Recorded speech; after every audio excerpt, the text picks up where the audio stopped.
चलिए शुरू करें। Good morning.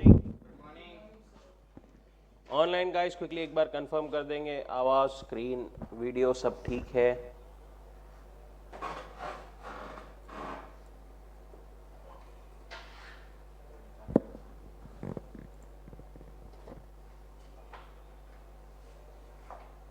Okay, thank you. चलिए, क्या पढ़ रहे थे हम? मनी कंप्लीट कर लिया था हमने मनी को, राइट? एक्सरसाइज करनी थी, सब लोग करके आए क्या?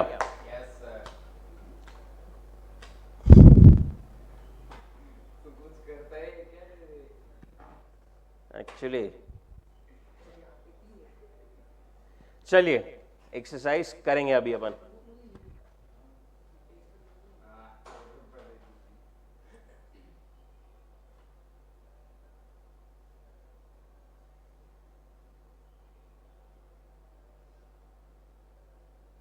बताइए, सबसे पहला complete the correlation. Primary function of money is medium of exchange, dash is transfer of value.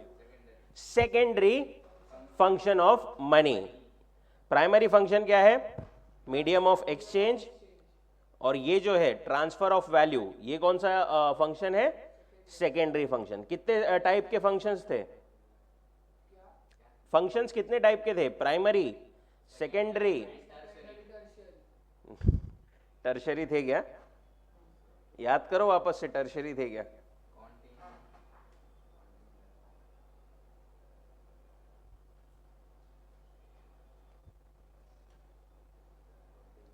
Contingent functions थे, टर्शरी नहीं।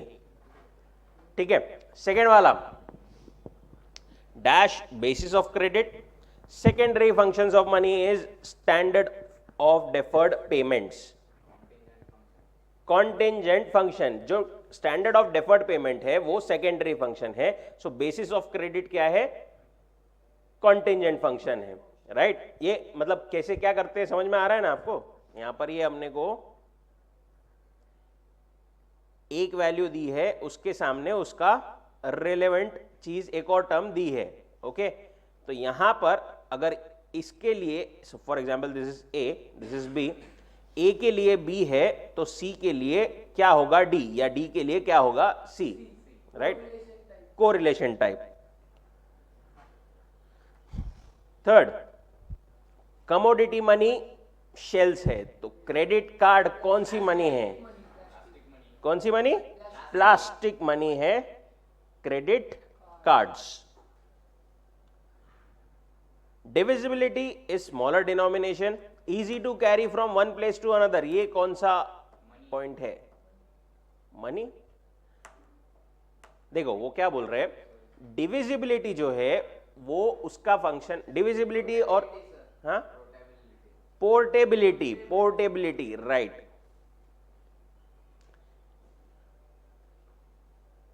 क्या थे ये? पोर्टेबिलिटी, डिविजिबिलिटी, ये सब क्या था? Qualities of money, right? Divisibility उसका मतलब क्या है? स्मॉलर डिनोमिनेशंस में। पोर्टेबिलिटी क्या है इसका मतलब? Easy to carry from one place to another. Barter system में गुड्स यूज होते थे, मॉडर्न इकोनॉमी में क्या यूज होता है? Money is used in modern economy. Give economic term for the term, the act of exchanging goods for goods is called barter system. Perfectly. Provision for making payments in the future, deferred payments, right? Future में हम अगर कुछ payment करते हैं, payment का वो system, that is called deferred payment system. Third वाला, system that makes use of currency for facilitating payments. कैसे? क्या मॉनेटरी सिस्टम?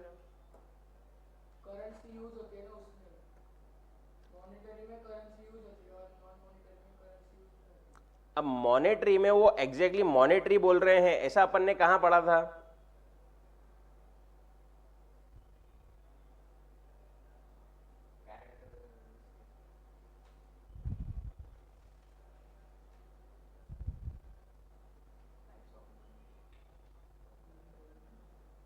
देखिए मतलब ठीक है मॉनेटरी सही है, बट इसका मतलब एकदम स्पेसिफिक नहीं है। अगर वो कुछ डिटेल पूछते थे कि ये सिस्टम में for example makes use of currency, currency is a general term, okay, but अगर वो कोई स्पेसिफिक पूछते थे कि प्लास्टिक करेंसी, तो वो सिस्टम फिर प्लास्टिक मनी ऐसा कुछ होता था, राइट। यहां पर इन जनरल करेंसी पूछा है तो monetary is correct. Then credit instruments through which bank deposits are transferable, cheque, और कोई? हाँ चेक सही है, और कोई इंस्ट्रूमेंट?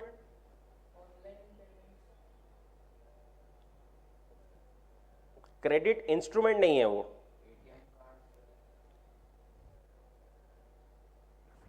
क्रेडिट इंस्ट्रूमेंट्स पढ़े थे अपन ने, चेक के साथ में और क्या था? DD, demand draft,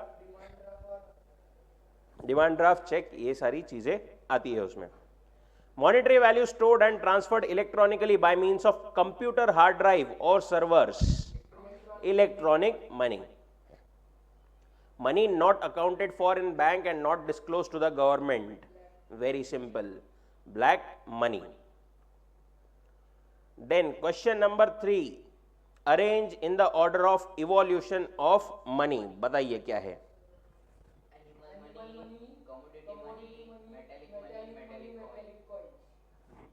BD, BDAC, that is option 2, BDAC। सबसे पहले एनिमल मनी आई, उसके बाद में कमोडिटी मनी आई, उसके बाद में मेटेलिक मनी आई एंड देन मेटेलिक कॉइन्स आए, okay. Arrange in the order of evolution of money again, paper money, credit money, plastic money and electronic money, BDAC। Again same BDAC, paper money, फिर credit, फिर plastic and then electronic.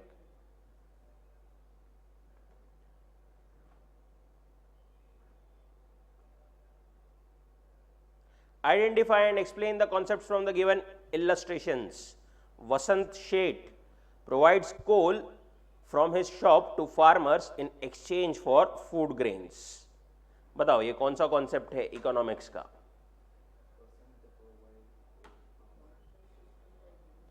लग रहा है बिल्कुल वही है, barter system है। और इसका एक्सप्लेनेशन क्या आएगा?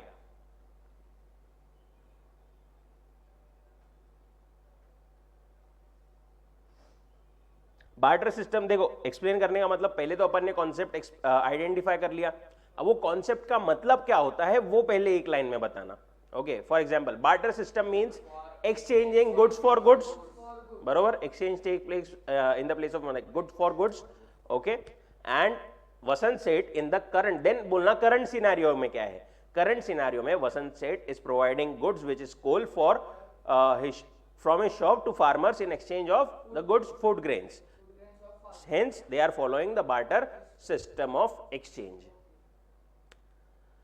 Next, Baban Rao deposits his money in a nationalized bank.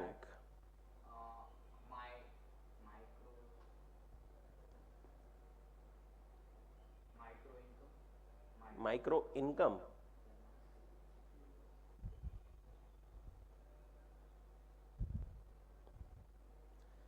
बाबन राव ने डिपॉजिट किए उसके पैसे नेशनलाइज्ड बैंक में। इस पैसे को क्या बोलते हैं अपन? नेशनल इनकम तो नेशन की इनकम है। ये जो पैसे बैंक में रहते हैं इसको क्या बोलते हैं अपन? एक टर्म है बैंक मनी, याद है कुछ शुरुआत में पढ़ा हुआ इंट्रोडक्शन में? बैंक मनी जो अपन ने बैंक में डाला है that is bank money. So bank money, और यहां पर एक और चीज आ सकती है या फिर सेविंग्स, उसने अपनी पैसे जो है सेव वहां पर किए, ओके। एक्सप्लेनेशन क्या आएगा उसका? Bank money because he has saved that money in deposits as money in the nationalized bank for future, and here Baban Rao has deposited that money. Also it can be transferred from for the through maybe DD or draft etc. from one bank account to another. Then Charu used her debit card to purchase a shirt for her younger brother. Plastic money, यहां पर card use किया है, that is plastic money. Plastic money का मतलब क्या explain करोगे?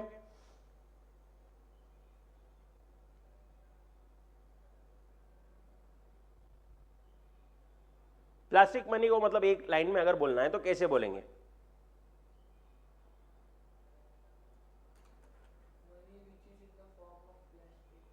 Plastic, debit card, credit card, money which is in the form of debit card and credit card is plastic money. Here Charu has used a debit card for purchase of t-shirt, for purchase of shirt for her younger brother, hence Charu is using plastic money. Okay, getting it? How to write it? Malthi purchased a house through an agent.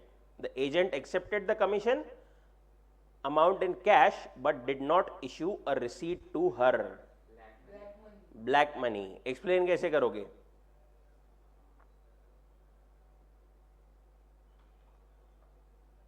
पहले तो black money मतलब क्या होता है एक line में? जो government से छुपाते हैं. राइट, उसको क्या बोलेंगे मतलब अपन बुक की लैंग्वेज में कैसे बोलेंगे एक line? Tax is not deposited, evaded from government. बरोबर. यहां पर they have Malti has purchased a house, the agent accepted the commission, उसने कमीशन ले लिया बट उसने रिसीट नहीं दिया, मतलब उसने अकाउंट नहीं किया मनी को, hence it would be black money.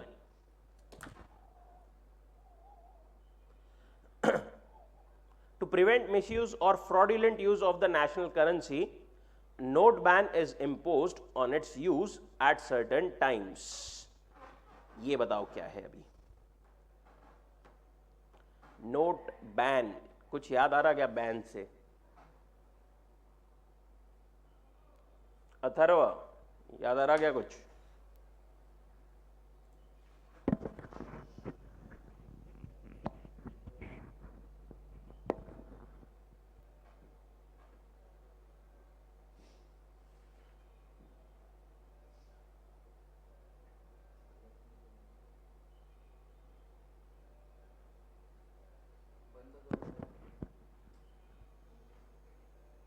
Atharva है कि नहीं?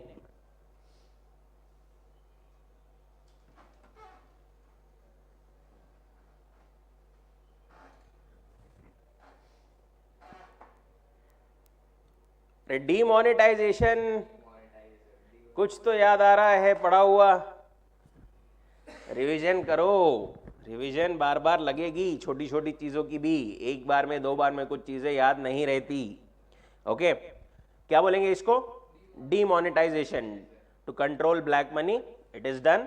Okay, generally to control black money, बाकी भी और पर्पजेस हो सकते हैं, but to control black inflow of black money demonetization is done. यहां पर नोट बैन किए हैं, so it is act of demonetization. Now state with reasons whether you agree और disagree with the following statements. बताइए. First, disagree. There are no difficulties in barter system. Disagree. अब इसका answer कैसे करोगे?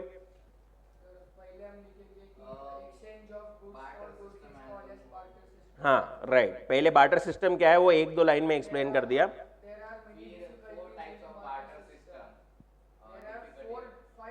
Five difficulties in barter system. बरोबर. इंडिविजिबिलिटी. Okay, हाँ एक एक लाइन है, पूरा एकदम डिटेल में लिखने की जरूरत नहीं है, बट कितने मार्क्स के लिए पूछा गया है उसके हिसाब से आपको वैसा एक्सप्लेन करना पड़ेगा वो.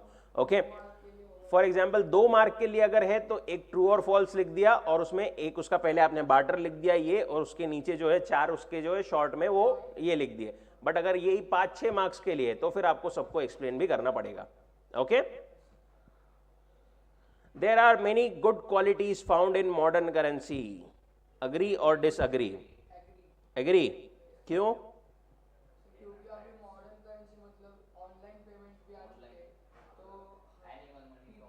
पीपल्स का टाइम लेस हो जाता है और घर बैठे वो ऑनलाइन पेमेंट्स कर सकते हैं. There are many good qualities found in modern money. So आपको यहां पर क्वालिटीज जो है मनी की वो एक्सप्लेन करना पड़ेगा. हाँ, रिड्यूसेस टाइम भी आप जेनरिक एक लिख सकते हो, प्लस जो हमारी डिविजिबिलिटी, पोर्टेबिलिटी, ये सारी चीजें, वो चीज पहले नहीं थी जो कि अभी की मॉडर्न मनी है उसमें वो चीजें है.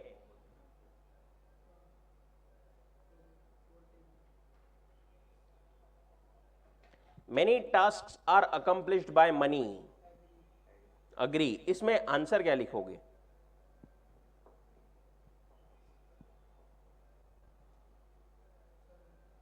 Invention of money is fundamental invention in the world. तो मेरे लिख सकते हैं मनी क्यों जरूरी है और why money many tasks are accomplished. As we know in last 10 to 15 years barter system was there where money was not included. So people exchanges goods to satisfy their needs. But as the but as we develop, as our country become developed, money has invented. So due to money, various needs are fulfilled of people. So money is very important in everyone's life. Okay, ठीक है, ये भी perfect है. साथ में देखो अभी वो बोल रहे हैं mainly tasks. Okay, task is यहां पर, ठीक है, यहां पर थोड़ा जेनरिक एकदम स्पेसिफिक अपने को नहीं पूछा है, but task is kind of function, right? क्या कर रहे हैं वो? जो वो फंक्शन कर रहे हैं.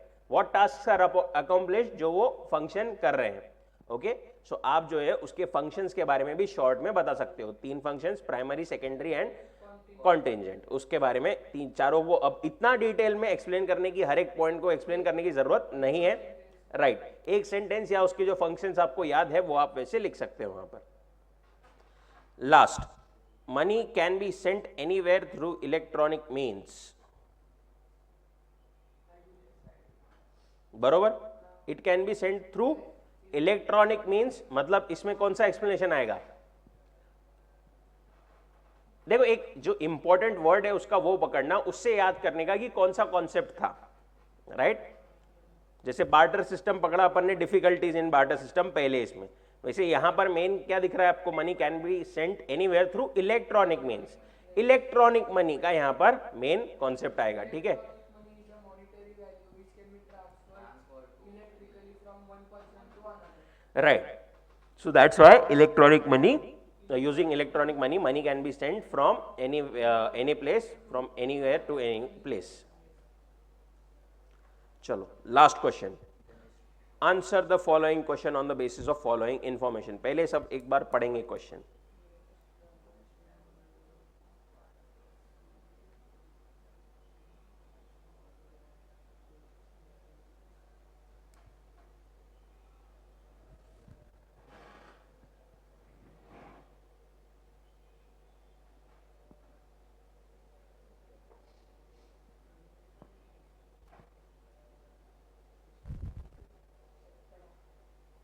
पढ़ा.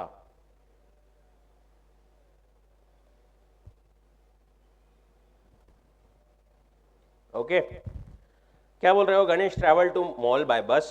He gave the conductor 10 coin, rupee 10 coin for the ticket, purchased many commodities from the mall. Billing counter, he gave us credit card for payment, but billing clerk informed him that only debit cards were accepted.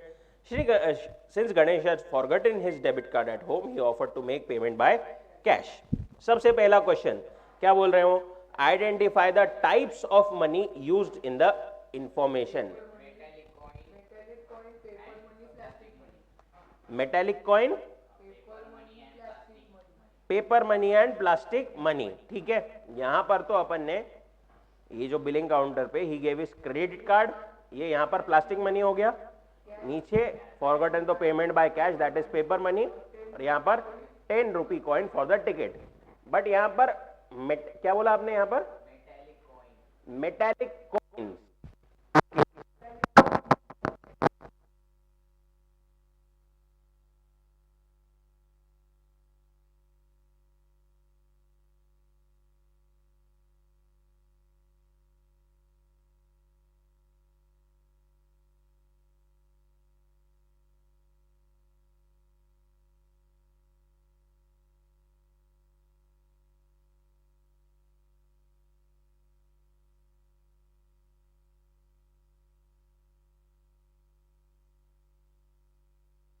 Hello hello.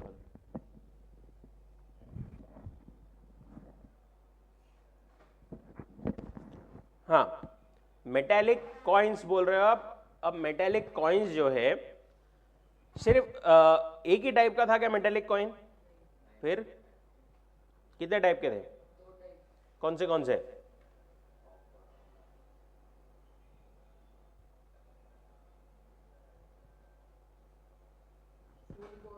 Standard full bodied coins और token coins. यहां पर कौन सा है अब?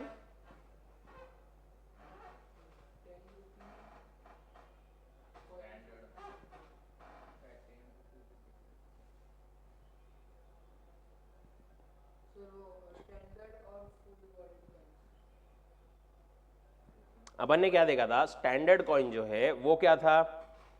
Full bodied coins whose face value is equal to the intrinsic value. Okay, but token coin क्या है? यहां पर face value is more than the actual, मतलब अगर उसको पिघला के बेचेंगे अपन वो लोहे को, ठीक है, तो उसमें 10 रुपए से ज्यादा नहीं मिलेगा, 10 रुपए भी नहीं मिलेगा, उससे कम ही वैल्यू अपने को जो है मिलेगी। और एक और चीज दी हुई थी वहां पर, in India all coins in circulation today are token coins. Okay, तो ये टोकन मनी रहेगा। ओके, टोकन कॉइन्स, ठीक है। जो अपना वो मेटेलिक कॉइन्स है थोड़ा मतलब जेनेरिक हो जाता है, और स्पेसिफिक उसमें token coins is the answer. And explain any two of them is as you. Yes yes, okay cool. Before we get on to our new chapter, chapter number 3, partition values,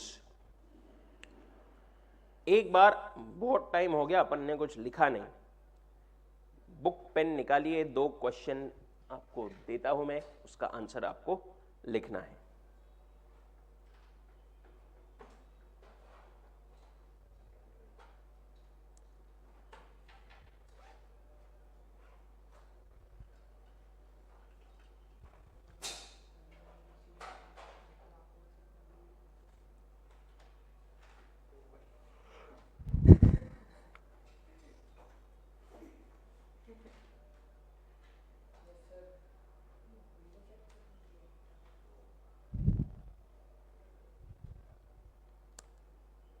What are various characteristics of bonds? Bonds के characteristics क्या है? Bonds are unlimited, bonds are recurring nature, bonds are differ with gender, bonds are differ with age, bonds will differ with culture, bonds will differ with season. Perfect perfect, यही चीज को अभी लिखने का है। ओके,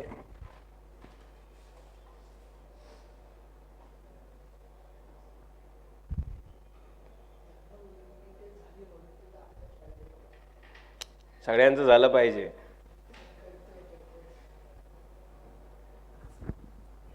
चलो 5 minutes।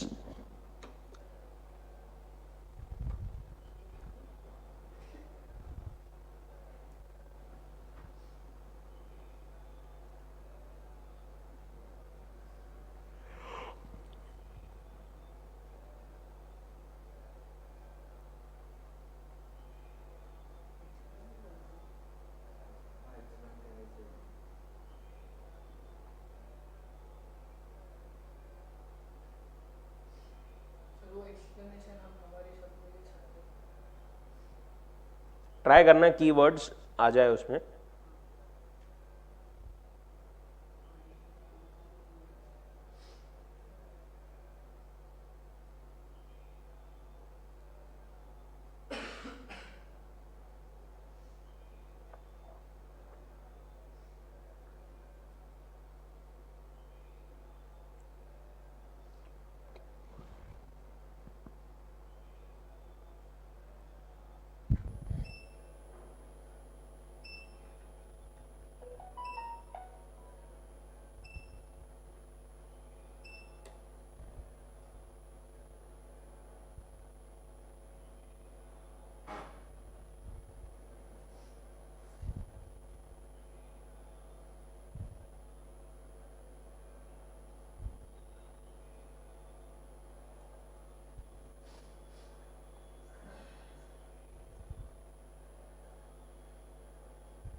Let me know once done.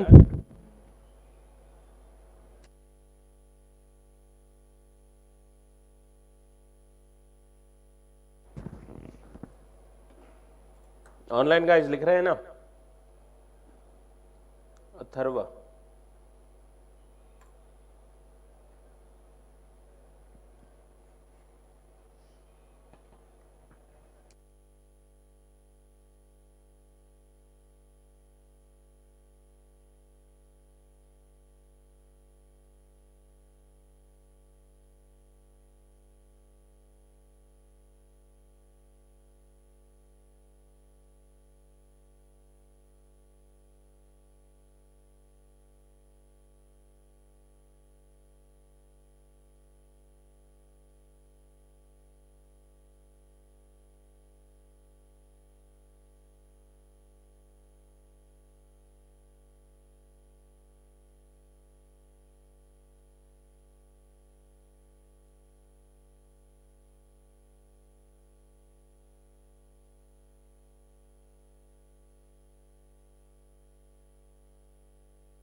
हुआ क्या?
चलो लास्ट 2 मिनट्स.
डन क्या?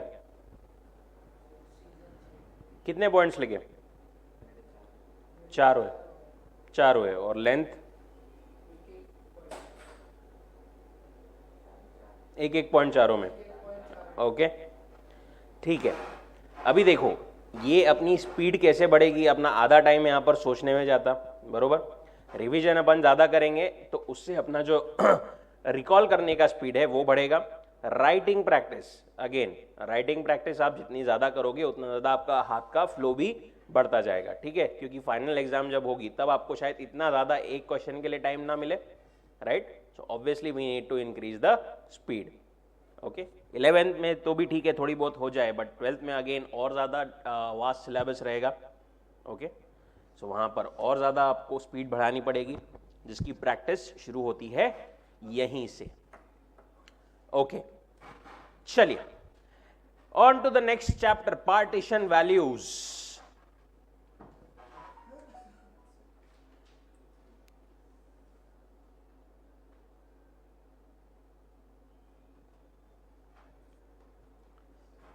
पार्टीशन वैल्यूज, देखो ये वाला चैप्टर नहीं है अपना, unlike other all chapters theoretical, ये थोड़ा सा कैलकुलेशन, थोड़ा सा क्या मतलब पूरा ही चैप्टर जो है कैलकुलेशन ड्रिवन रहेगा। ओके मैथ्स में भी है, जिनका मैथ्स है मैथ्स में भी सेम चैप्टर है डिटेल में, सॉरी मीन मोड मीडियन ये सारी चीजें वहां पर दी हुई है। पहले पार्टीशन वैल्यूज कैसे क्या क्या है सब अपन देखेंगे डिटेल में। सबसे पहले ये चैप्टर का मतलब देखते हैं। पार्टीशन वैल्यूज, पार्टीशन मतलब क्या? पार्टीशन मतलब क्या?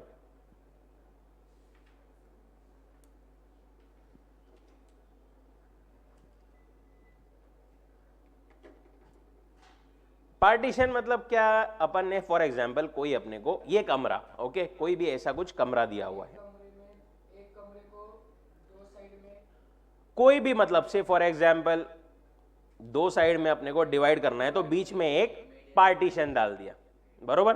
बीच में क्या किया है अपन ने? पार्टीशन डाल दिया। अभी इसको जो है अपन पार्टीशन बोलते हैं, बरोबर। अगर अपने को और एक पार्टीशन डालना है तो वो भी डाल सकते हैं अपन, ऐसा जितने चाहे उतने यहां पर जो है पार्टीशन डाल सकते हैं। ओके अब ये तो कमरे की बात हो गई, अपन यहां पर आर्किटेक्चर तो पढ़ नहीं रहे, पढ़ रहे तो कॉमर्स। फिर यहां पर पार्टीशन किस चीज की बात कर रहे होंगे?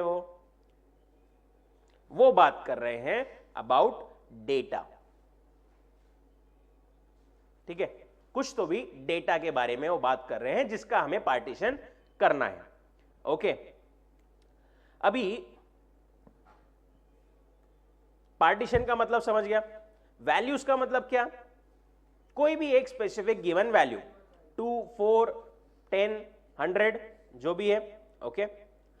पार्टीशन वैल्यूज दोनों को साथ में लगा के देखे तो अभी कुछ पढ़ नहीं रहे अपन, साथ में सोचे तो क्या लग रहा है फिर ऐसा उसको पार्टीशन वैल्यूज सुन के? कुछ डेटा को कुछ एक जो वैल्यू दी हुई है हमें उस स्पेसिफिक वैल्यू में डिवाइड करना, उतने उसके एकदम लेमैन लैंग्वेज में अगर अपन बोले तो उतने उसके पार्ट्स करना, उतने पार्ट्स में डिवाइड करना, that is basically my partition values. For example अगर हम डेटा को बीच में से डिवाइड करते हैं, से फॉर एग्जांपल ये पूरा डेटा है, ओके इसको अगर हम बीच में से डिवाइड करते हैं तो कितने पार्ट हो गए? 2। बीच में का पार्ट, बीच में का ऑब्जर्वेशन, ये चीज को क्या बोलते थे अपन बचपन में? मीडियन। अभी मीडियन ही बोलते, मतलब 10 तक बचपन ही था ना अपना, अभी थोड़े बड़े हो गए अपन, बरोबर। उसी के जगह अगर अपन इसको 4 पार्ट्स में डिवाइड करें, 4 पार्ट्स में, तो उसको बोलते हैं क्वार्टाइल। ओके सिमिलरली अगर उसको अपन 10 पार्ट्स में डिवाइड करें तो it is called decyl. And further अपने को जो अपने इसमें दिया हुआ है अगर 100 पार्ट्स में डिवाइड किए तो उसको बोलते हैं percentile. Okay quartile, decyl and percentile. यहां तक सब क्लियर? ओके, एक बार बुक को देखते हैं क्या बोल रहे हैं भाई वो। Let's recall arithmetic mean, mode, median, ये आपको बचपन का थोड़ा सा आपके पूरे सब डेटा के बारे में। Individual data, discrete data, continuous data, ये कुछ याद है क्या पढ़ा हुआ बचपन का? कोई बात नहीं, अपन भी रिवाइज कर लेंगे। Introduction. The procedure of dividing data into equal parts is called partitioning. Values dividing the data into a required number of equal parts, required number of equal parts, सिर्फ parts नहीं, equal parts में जितने अपने number चाहिए उतने parts में अपने को डिवाइड करना है, सो it is called partition values. जैसा अपन ने देखा 4 पार्ट में करना है तो क्वार्टाइल, 10 में परसेंटाइल, 100 में 10 में डेसाइल, 100 में percentile. In class 10th you have already studied about measures of central tendency. Measures of central tendency कौन से थे? Arithmetic mean, median and mode. Mean क्या था? सिंपल एवरेज, मतलब median was middle value, okay, and mode was maximum frequency, maximum repetition वाली value. Median is the value of the middlemost observation in the data when the observations are arranged in increasing or decreasing order of values. Median is again a special type of partition value. Median भी क्या है? Median भी एक kind of special type of partition value ही है, जो कि data को कितने पार्ट में डिवाइड करेगा? 2 पार्ट में जो है मीडियन डिवाइड करेगा, because there are equal number of observations above as well as below it. Median के ऊपर भी उतने हैं, मीडियन के नीचे भी उतने ही ऑब्जर्वेशंस रहते हैं। Like median, quartiles, deciles and percentiles are also partition values. जैसे मीडियन है वैसे ही क्वार्टाइल, डेसाइल एंड परसेंटाइल भी है, और भी होते हैं, बट अपने सिलेबस में थैंकफुली सिर्फ 3 है। कौन से? Quartile, decyl and percentile. Since they divide the given set of observation into equal number of parts, in general they are referred to as fractiles. In general सबको इनको क्या बोलते हैं अपन? fractiles. Partition values form a part of descriptive statistics. ये actually देखें ना तो ये मैथ्स भी नहीं है, this is a what we can say branch of maths only. Statistics जो है ना उसका थोड़ा सा ये पार्ट है। In the forthcoming chapter such as population, unemployment, poverty, students will get acquainted with the use of partition value in economic data analysis. Okay, अपने को यहां पर सिंपली जो है अपन देखेंगे वो है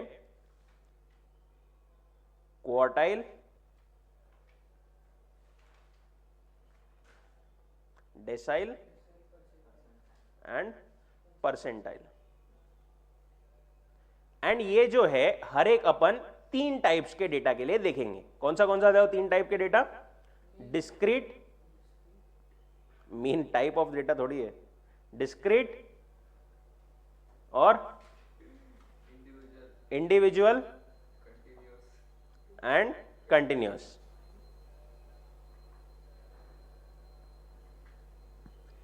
डेसाइल भी similarly 3, discrete, individual and continuous, and percentile भी discrete, individual and continuous. Okay, ये तीनों के लिए तीनों चीजें अपन देखने वाले हैं। ओके सर, लेकिन यहां पर क्यों पहली मैथ समझ में नहीं आता है, इकोनॉमिक्स में मैथ्स क्यों घुसा रहे? मैथ्स नहीं, अपन ने जैसा बोला स्टैटिस्टिक्स है, right? It's a part of basically क्या बोल सकते हैं अपन उसको, मैथमेटिक्स। देखो इकोनॉमिक्स में क्या होता है, अपने को तो बहुत बेसिक लेवल पे इकोनॉमिक्स क्या है और उसके बेसिक कॉन्सेप्ट्स है अभी तक, बट एक्चुअल जो इकोनॉमिक स्टडी होती है एंड इकोनॉमिक एनालिसिस होता है ना, उसमें बहुत सारा डेटा इन्वॉल्व होता है। ओके जैसे अगर अपन नेशनल इनकम की बात करें या और भी कोई डेटा की वेरिएबल्स की डेटा की बात करें, उसमें बहुत सारा डेटा, नेशन की बात करें नेशनल इनकम, तो उसमें तो पूरे नेशन की इनकम देख रहे हैं, बहुत ज्यादा बड़ा डेटा आएगा, बहुत सारे उसमें ये आएंगे, मतलब पॉइंट्स आएंगे। ओके अभी डेटा को एनालिसिस करने के लिए या डेटा को एनालाइज करने के लिए नहीं, क्या बहुत सारे मैथमेटिकल एंड स्टैटिस्टिकल टूल्स की जरूरत पड़ती।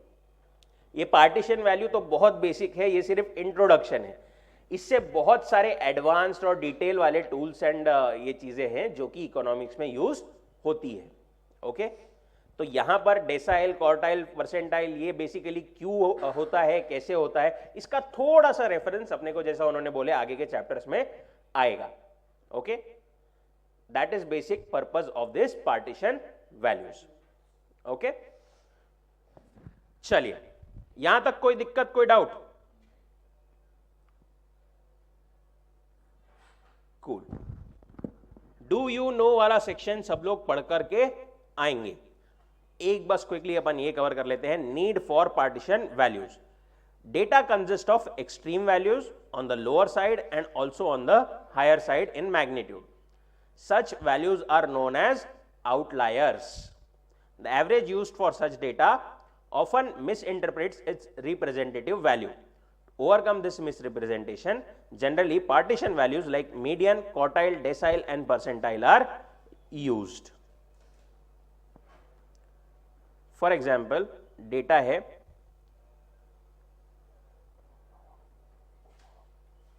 अगर अपन समझ लो 10 स्टूडेंट के मार्क्स देखें आउट ऑफ 100.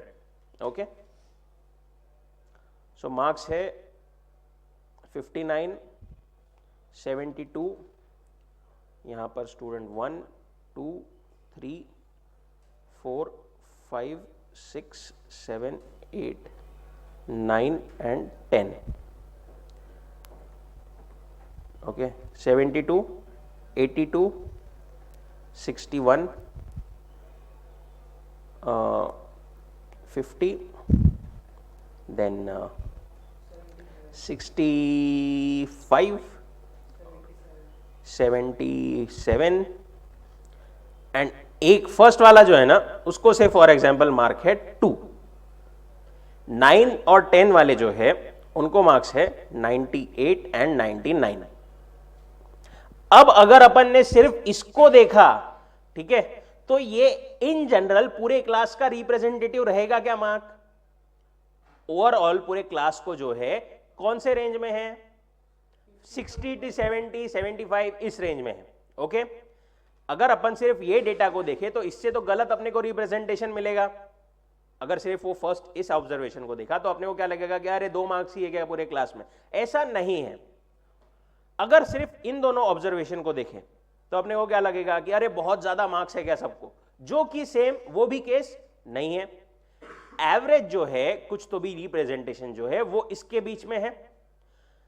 अभी ये वाले जो वैल्यूज है दीज आर नॉर्मल वैल्यूज, और ये जो है ना 2 और ये दोनों है outliers. These are called basically outliers. कुछ तो डेटा से जो है अलग है, जो कि डेटा से मतलब जो बाकी नॉर्मल डेटा पूरा रिप्रेजेंट करता है उसके हिसाब से वो नहीं है. ओके, सो इसीलिए हम उसको पार्टीशन वैल्यूज में जो है डिवाइड करके और फिर एनालिसिस करते हैं. ठीक है, सो दैट पूरा डेटा प्रॉपरली हमें रिप्रेजेंट करे. मतलब सिर्फ इसके बेसिस पर या इसके बेसिस पर जो है हम अपना कंक्लूजन ना बनाएं. That is the need of partition value. अब ये 3 टाइप के डेटा टाइप्स एंड सब चीजें अपन क्वार्टाइल, डेसाइल सब में कैसे क्या कैलकुलेट होते हैं, we will start in next lecture. चलिए रुके फिर यहां पर. Okay, thank you so much, take care.